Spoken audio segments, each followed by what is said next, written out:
আন্তর্জাতিক অপরাধ ট্রাইব্যুনালে মানবতা বিরোধী অপরাধের সাথে সংশ্লিষ্টতা এবং অভিযোগের কারণে সেনাবাহিনীর কয়েকজন সদস্যকে আদালতে আনা হয়েছে। আমরা এটাকে সাধুবাদ জানিয়েছি এবং সরকার এবং আন্তর্জাতিক অপরাধ ট্রাইব্যুনালের প্রতি আমরা ধন্যবাদ জ্ঞাপন করি যে ন্যায় বিচারের একটি ধাপ আমরা আগাচ্ছি।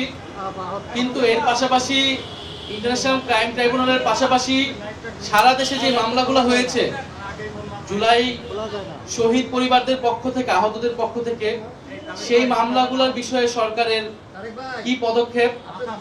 আমরা দেখতে পাচ্ছি পত্রিকায় যে জামিনে আসামিরা ছাড়া পাচ্ছেন এবং তারা শহীদ পরিবার এবং আহতদেরকে হুমকি দিচ্ছে। ফলে সেই জায়গায় শহীদ পরিবার আহতদের নিরাপত্তা এবং বিচারের একটা রোড ম্যাপ আমরা চেয়েছি যে নির্বাচনের আগে যাতে বিচারের একটা রোড ম্যাপ প্রকাশ করা হয়, যে প্রায় 800-এর মতো মামলা হয়েছে, এই মামলাগুলোর এখন অবস্থা কি এবং সেগুলো কিভাবে পরিচালিত হবে। দ্বিতীয়ত আমরা জুলাই সনদ নিয়ে কথা বলেছি। যেহেতু জুলাই সনদ স্বাক্ষর অনুষ্ঠান আয়োজিত হয়েছে এবং জাতীয় নাগরিক পার্টি সেখানে অংশগ্রহণ করে নাই, ফলে আমরা আমাদের অবস্থান সরকারের কাছে তুলে ধরেছি, ঐক্যমত্য কমিশনের কাছেও আমরা তুলে ধরেছি। আমরা সেই কথাগুলোই পুনর্ব্যক্ত করেছি যে জুলাই সনদের শুধু কাগজে মূল্যে আমরা বিশ্বাসী নই। ফলে জুলাই সনদ বাস্তবায়নটা কিভাবে হবে সেইটার সম্পর্কে নিশ্চয়তা পাওয়ার পরে আমরা স্বাক্ষর করব। সেক্ষেত্রে জুলাই সনদ আমরা একটি সাংবিধানিক আদেশের কথা বলছি, যে আদেশটা ডক্টর মোহাম্মদ ইউনূস প্রধান হিসেবে উনিই জারি করবেন। কারণ জুলাই গণ অভ্যুত্থানে জনগণের যে সার্বভৌম ক্ষমতা সেটার একমাত্র বৈধতা ডক্টর মোহাম্মদ ইউনূসেরই আছে, সেটা প্রেসিডেন্ট চুপ্পুর নাই। ফলে সাংবিধানিক আদেশ যেটা সংবিধান বহির্ভূত হিসেবে দেওয়া লাগবে, সেটা কোনোভাবেই প্রেসিডেন্ট চুপ্পু দিতে পারবে না, সেটা ডক্টর মোহাম্মদ ইউনূসকে দিতে হবে। সেটার আইনি এবং রাজনৈতিক কারণ আমরা ওনার কাছে তুলে ধরেছি। দ্বিতীয়ত নোট অফ ডিসেন্টের বিষয়টা আমরা বলেছি, নোট অফ ডিসেন্টের কোনো কার্যকারিতা থাকবে না। সবাই এই বিষয়গুলোতে ঐক্যমত হয়েছে। জুলাই সনদ যেই বিষয়গুলো উপর রচিত হয়েছে সেটাই পুরোটা গণভোটে যাবে এবং গণভোটের মাধ্যমে অনুমোদিত হলে পরবর্তী সংসদের একটা গাঠনিক ক্ষমতা থাকবে, যার ফলে তারা একটি সংস্কারকৃত একটি নতুন সংবিধান তৈরি করবে। এই পুরো প্রক্রিয়ার সাথে যদি সরকার ঐক্যমত্য কমিশন সুপারিশ দিবে, সরকার সেই অনুযায়ী কি সিদ্ধান্ত নেয় সেটার উপর নির্ভর করে আমরা জুলাই সনদে স্বাক্ষরের বিষয়টি বিবেচনা করব। সরকারের কাছে আমরা আমাদের দাবি জানিয়েছি এবং এই দাবিগুলো যাতে বিবেচনা করা হয় এবং সরকার যাতে সেই পথে সেইভাবে যৌক্তিকভাবে এই জুলাই সনদ বাস্তবায়নে আগায় সেই বিষয়ে আমরা জোর দাবি জানিয়েছি। দ্বিতীয়ত আমরা নির্বাচন কমিশন নিয়ে উদ্বেগ জানিয়েছি। নির্বাচন কমিশনের গঠন প্রক্রিয়া, নির্বাচন কমিশনের বর্তমান আচরণ আমাদের কাছে মনে হচ্ছে যে এটা নিরপেক্ষ হচ্ছে না, এটা স্বচ্ছ হচ্ছে না এবং নির্বাচন কমিশন সাংবিধানিক প্রতিষ্ঠান হিসেবে যেভাবে কার্যক্রম করার কথা ছিল সেটা করছে না। কিছু কিছু দলের প্রতি পক্ষপাতিত্ব দেখা যাচ্ছে এবং কোনো দলের প্রতি বিমাতা সুলভ আচরণ তারা করছে। পুরো বিষয়টা নির্বাচন কমিশন নিয়ে আমরা বলেছি। বিগত সময়গুলোতে নির্বাচন কমিশন যেই পদক্ষেপগুলো নিয়েছে সেখানে কিভাবে তাদের পক্ষপাতিত্ব ফুটে উঠেছে সেই বিষয়ে আমরা বলেছি। একটি সুষ্ঠু নির্বাচনের জন্য একটি নিরপেক্ষ নির্বাচন কমিশন প্রয়োজন। সুষ্ঠু নির্বাচন যদি না হয় এর দায় সরকারের উপরে আসবে। ফলে আমরা সরকারকে সেই বিষয়টি অবহিত করেছি এবং আমরা মনে করি যে নির্বাচন কমিশন এই মুহূর্তে পুনর্গঠন হওয়া প্রয়োজন। দ্বিতীয়ত আমরা জনপ্রশাসন এবং উপদেষ্টা পরিষদ বিষয়ে কিছু বক্তব্য দিয়েছি যে জনপ্রশাসনে যেভাবে বদলি পদায়নগুলো হচ্ছে সেটা আসলে কিসের ভিত্তিতে হচ্ছে, সেক্ষেত্রে নিরপেক্ষ এবং যোগ্যতার ভিত্তিতে পদায়ন হচ্ছে কিনা। কারণ আমরা বিভিন্ন জায়গায় দেখতে পাচ্ছি, শুনতে পাচ্ছি যে প্রশাসনের বিভিন্ন ভাগ বাটোয়ারা হচ্ছে। বড় রাজনৈতিক দল হিসেবে যারা পরিচিত তাদের মধ্যে তারা নিজেদের মধ্যে প্রশাসন, এসপিডিসি এগুলো ভাগ বাটোয়ারা করছে এবং নির্বাচনের জন্য তারা সেই তালিকা করছে, সরকারকে সেগুলো দিচ্ছে এবং উপদেষ্টা পরিষদের ভিতর থেকেও সেই দলগুলোর সাথে সে ব্যাপারে সহায়তা করছে। ফলে এভাবে চললে সরকার নিরপেক্ষতা প্রশ্নবিদ্ধ হবে।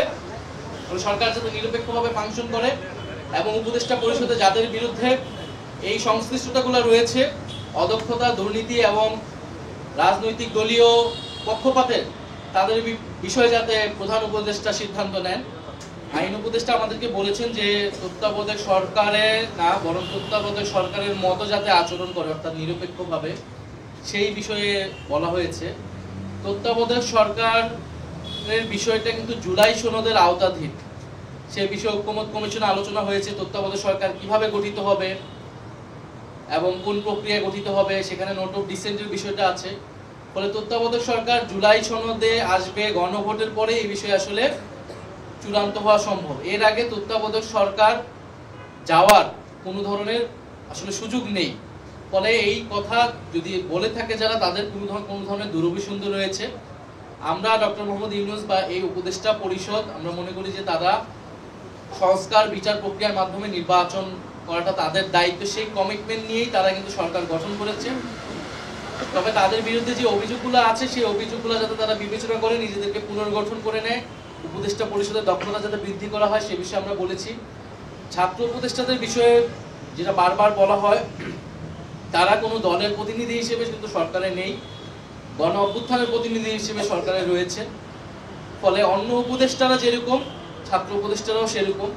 ছাত্র উপদেষ্টাকে যদি কোনো নির্দিষ্ট দলের প্রতিনিধি বা সংশ্লিষ্ট হিসেবে দেখা হয়, অন্য অনেক উপদেষ্টাদেরও বিভিন্ন দলের সাথে সংশ্লিষ্ট রয়েছে, রাজনৈতিক সাবেক ব্যাকগ্রাউন্ড রয়েছে। ফলে সেই বিষয়গুলোও সরকারকে বিবেচনা করতে হবে, কারণ সরকার যখন গঠিত হয়েছিল বিভিন্ন দলের রেফারেন্সে কিন্তু এই উপদেষ্টা পরিষদ গঠিত হয়েছে এবং তারা এই সরকারে ঠাঁই পেয়েছে।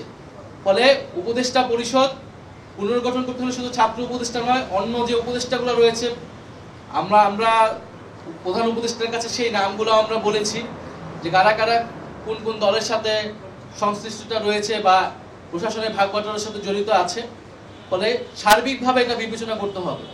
আমরা নির্বাচন কমিশনের ব্যাপারে অ্যাজ এ হোল আলোচনা করেছি যে আমরা নিবন্ধন পাওয়া থেকে শুরু করে, এবং জাতীয় লীগ নামে যে আরেকটা দলকে নিবন্ধন দেওয়া হলো, এবং শাপলা প্রতীক নিয়ে আমাদের সাথে কিরকম আচরণ করা হচ্ছে, এবং নির্বাচন কমিশন যে নিয়োগ, কোন আগের আইনে যে নিয়োগ হয়েছে, ফলে পুরা প্রসেসে নির্বাচন কমিশনের যেই কার্যক্রম এবং প্রশ্নবিদ্ধ হয়েছে যে সেই বিষয়টা আমরা তুলে ধরেছি। আমাদের যদি প্রতীক না থাকে তাহলে তো আমাদের পক্ষে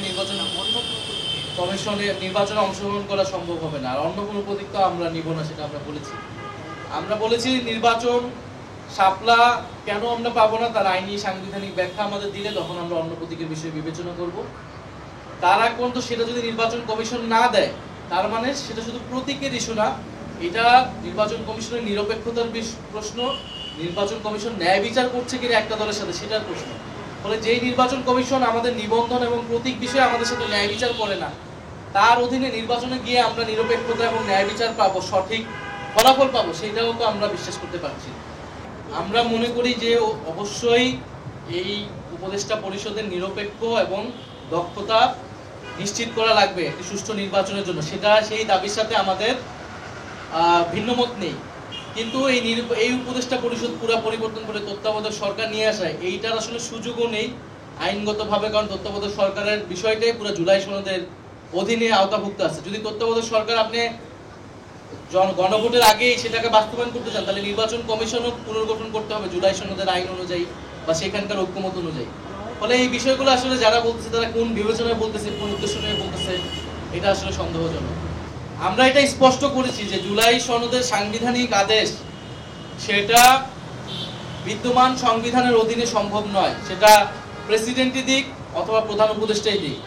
বিদ্যমান সংবিধানের অধীনে এরকম কোনো ধারা নেই, কোনো সুযোগ নেই। ফলে এই সাংবিধানিক আদেশ জারি করতে হলে আপনাকে সংবিধানের বাইরে আসতে হবে, সেটা একটা এক্সট্রা কনস্টিটিউশনাল ম্যাটারই হবে। ফলে এই এক্সট্রা কনস্টিটিউশনাল ম্যাটারের বৈধতা হবে জুলাই গণ অভ্যুত্থান। জুলাই গণ অভ্যুত্থানে জনগণের যে সার্বভৌম ক্ষমতা এসেছিল তার ভিত্তিতেই জনগণ সংস্কার এবং পরিবর্তন চেয়েছে এবং সেই অনুযায়ী এই সাংবিধানিক আদেশ জারি করা হবে।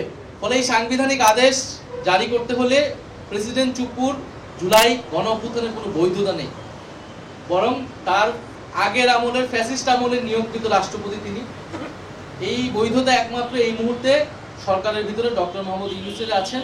ফলে ওনাকেই এই আদেশটা জারি করতে হবে এবং পরবর্তী গণভোট এবং পরবর্তী যে সংস্কার পরিষদ হবে এবং সংসদ হবে তার মাধ্যমে পুরো বিষয়টা রেক্টিফাই হবে।